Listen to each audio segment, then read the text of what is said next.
1981 was a big year for movies. Raiders of the Lost Ark was the #1 film of the year, but there was also Superman 2, Stripes, The Cannonball Run, For Your Eyes Only, Clash of the Titans, History of the World Part 1, Escape from New York, and many more great films.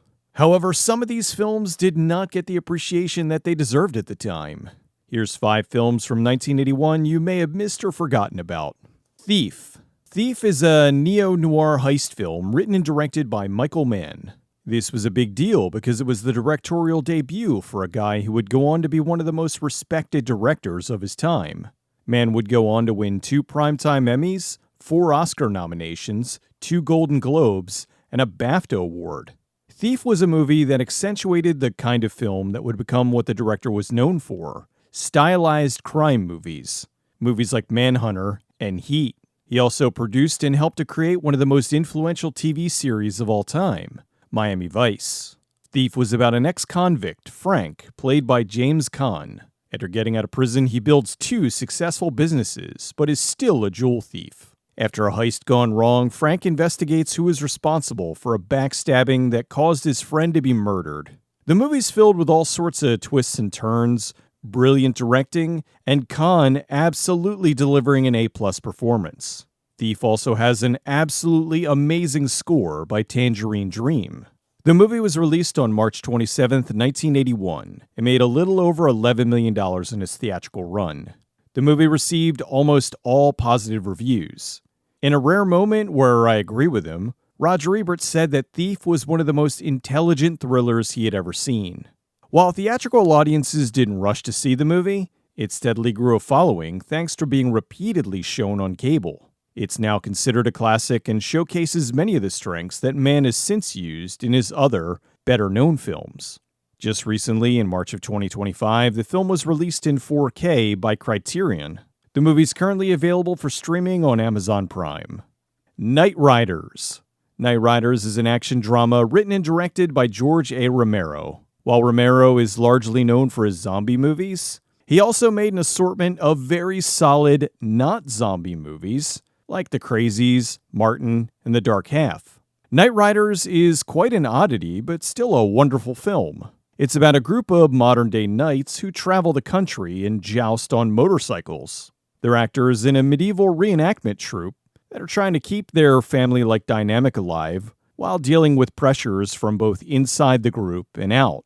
The leader, Billy, played by Ed Harris, is trying to maintain control of the group amid his want to be thought of as a king and his delusions of grandeur. The movie was originally conceived to take place during medieval times. Romero decided to change it to modern times due to his interest in the Society of Creative Anachronism, and because it would be a bit cheaper to film. This was another Romero film which he shot in Pittsburgh, PA. The movie was released on April 10th, 1981. It did have a theatrical release, but I couldn't find any box office numbers. From my understanding, though, it didn't do particularly well.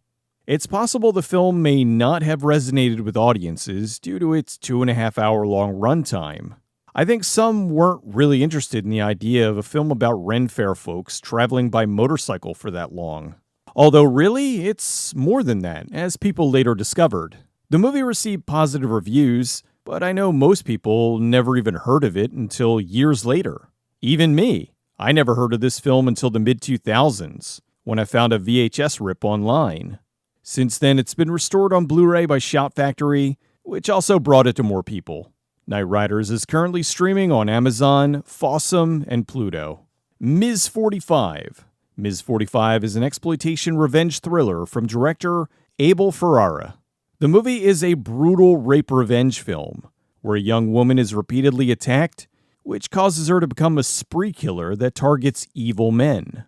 The film was originally titled Angel of Vengeance, but was later changed to Ms. 45 for the US release.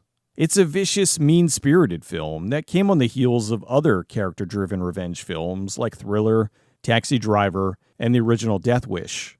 The movie was written by Nicholas St. John, who previously wrote the bizarre slasher film Driller Killer. Ms. 45 was much more serious. The script that St. John delivered was very basic, but the director liked it so much, he didn't want to change a thing. In keeping it fairly simple, it heightened the intensity of the idea and made for a very rough but impactful film. There were some dialogue additions, but overall, it was very close to the original script. The movie was shot in 4 weeks in New York, mostly without filming permits, on a budget of around $62,000. This is right smack in the middle of when New York was known as Fear City, which is what led to these types of films. The movie hit theaters on May 15th, 1981. At the time, critics detested the film. Now, many decades later, it holds an 86% positive on Rotten Tomatoes, which shows just how much things have swung around since then. It's often referred to as one of the best exploitation films of the 80s.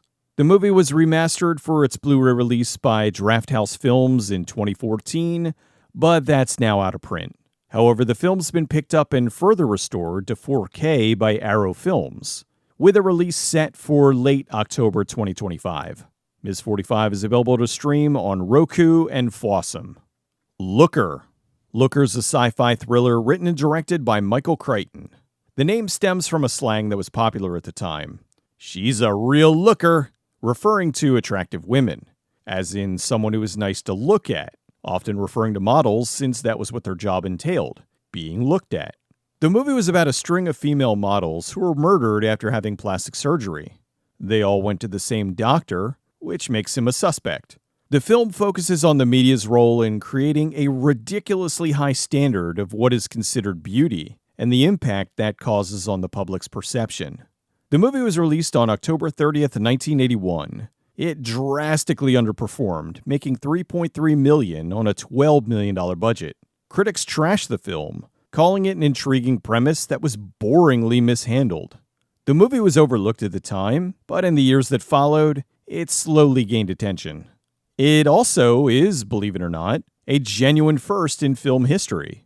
This film is the first commercial film to use a three-dimensional solid model of a human body with computer graphics. Although not a visual effect within the film, this is a case where it was CG as CG, meaning it wasn't replacing something, but it was showing the image on a screen, and the audience knew it was a computer effect. This was months before the release of Tron, which is widely considered to be the first movie to use 3D computer effects, although that used the CG in the more traditional sense that we think of nowadays. The movie was restored to Blu-ray in 2018 for the Warner Archives. It's not available for streaming, but it is on video on demand. Full Moon High. Full Moon High is a horror comedy film written and directed by the late, great Larry Cohen. The movie's about a teenager who goes on a trip to Transylvania. As bad luck would have it, while he's there, he gets bitten by a werewolf. This makes him immortal unless he gets shot with a silver bullet. However, now he is permanently a teenager. He's trapped in the body he was in when he was turned. So now, decades later, he goes back to his high school and tries to reclaim his previous life. The movie is a who's who of 80s characters. Ed McMahon, Roz Kelly, Bill Kirchenbauer, Jim J. Bullock, Laureen Landon, Bob Saget, Pat Morita, Julius Harris, and even more. A young Adam Arkin is the lead Tony, and his father, Alan, is Dr. Brand. Clark is well known for his satirical horror films like Q and The Stuff. This one is considered the only film he's ever made that is a straight comedy. The movie also predated the more successful Teen Wolf by 4 years. It's a very similar film. There were a ton of problems Clark had while filming, which did lead to the end result being not as good as he had hoped. The movie hit theaters on October 9th, 1981. Didn't go over particularly well and didn't get much attention until home video. It's now considered a cult classic. Full Moon High was restored to Blu-ray by Shout Factory in 2018. The movie's available for streaming on Fubo. 1981 was such a great year for film, and there's lots of others that I haven't covered here. Although if you're on my Patreon, there are 2 bonus entries this week. If you'd like to see that, as well as be able to vote on future entries, please consider joining. I'm sure you've heard of all the nonsense going on with YouTube right now. I just want you to know that your support is always appreciated. Thanks for watching, everybody. I'll see you next time.